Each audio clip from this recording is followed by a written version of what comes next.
নমস্কাৰ মই বহুত দিনৰ মূৰত আহিছোঁ আপোনালোকৰ মাজলৈ মোৰ বিশেষ কিছুমান অসুবিধাৰ বাবে আহিব পৰা নাছিলোঁ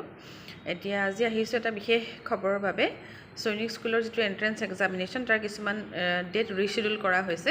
হেতুৰ বিষয়ে জনাবৰ বাবে আহিলোঁ হঠাৎ মই কামৰ জাগাৰ পৰাই কৰিছোঁ ভিডিওটো গতিকে কিছুমান এক্সেসৰিজ মোৰ হাতত নাই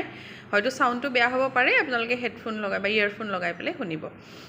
এতিয়া আগতে আমাৰ যেটো ফৰ্ম ফিলআপৰ ডেট আছিল অনলাইন ফৰ্ম ফিলআপৰ 16 ডিসেম্বৰ আছিল এতিয়া এক্সটেন্ড কৰি 20 ডিসেম্বৰলৈ লৈ যোৱা হ'ল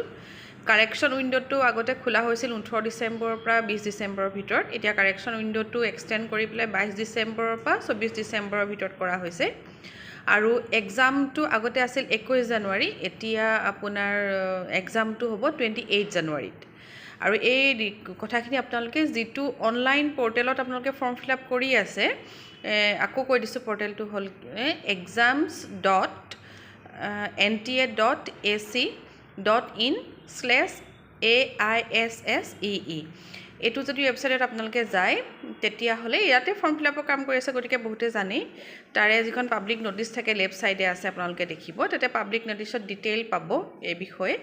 আৰু কাৰেকশন উইন্ডোখনৰ বিষয়েও আছে তাতে যিমানখিনি আপোনালোকে ডিটেইলছ ফৰ্ম ফিলআপত একচুয়ালি এপ্লাই কৰিছে বা ফৰ্ম ফিলআপত ইউজ কৰিছে সেই সকলোখিনি আপোনালোকে কাৰেকশন কৰিবলৈ সুবিধা পাব আৰু লগতে কিবা ডকুমেন্টস আপলোড কৰোতেও যদি ভুল হৈছিলে সেইখিনিও আপোনালোকে শুদ্ধ কৰি আকৌ আপলোড কৰিব পাৰিব গতিকে আজিলৈ আহো ধন্যবাদ